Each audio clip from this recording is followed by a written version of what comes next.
দিনটা ছিল 18ই জুন, আর ওই দিন ছিল আমাদের সোমার বার্থডে। হ্যাঁ, এই যে ডিফারেন্স যে ড্রেস পরেছে ওটাই সোমা। এতদিনে তোমরা এর আগে ভিডিও দেখে নিশ্চয়ই আমার বান্ধবীদের জেনেই গেছো যে কোনটা কে। হ্যাঁ, সেই দিন আমরা ডিসাইড করেছিলাম রুম্পার আর আমার একটা একই রকম ড্রেস ছিল। আমরা বলেছিলাম যে দুজন একই পরবো, আর যার বার্থডে সে আলাদা পরবে। এই মতো আমরা কেক টেক কিনে একই রকম ড্রেস পরে আবার আমাদের যেই লোকেশান নদী পার চলে গেছি ওখানে। তারপর সেলিব্রেশন করছিলাম, আর জানো তো এই বাসটা কিছুতেই করতে পারছিলাম না। তারপর আমি হাত দিয়ে ফাটিয়ে স্প্রে করে দিয়েছি। তারপর আমাদের প্রতিবারের মতো খাওয়া দাওয়া মজা।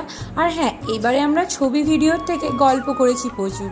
কারণ কি জানোই তো যে আমার তো তোমরা বড় ব্লগে দেখেছো যে আমারও বিয়ে ঠিক হয়ে গেছে, আর আমার বান্ধবী রুম্পা ওরও বিয়ে ঠিক হয়ে গেছে। তাই জন্য আমরা অনেকটা আলাদা হয়ে যাব, তাই যে এখন যা পারবো তাই মজা করে নিই। তাই জন্য সবাই মিলে মজা করছিলাম আর ওই ভিডিওটা করার চেষ্টা করেছিলাম। দেখো তারপর ফাইনালি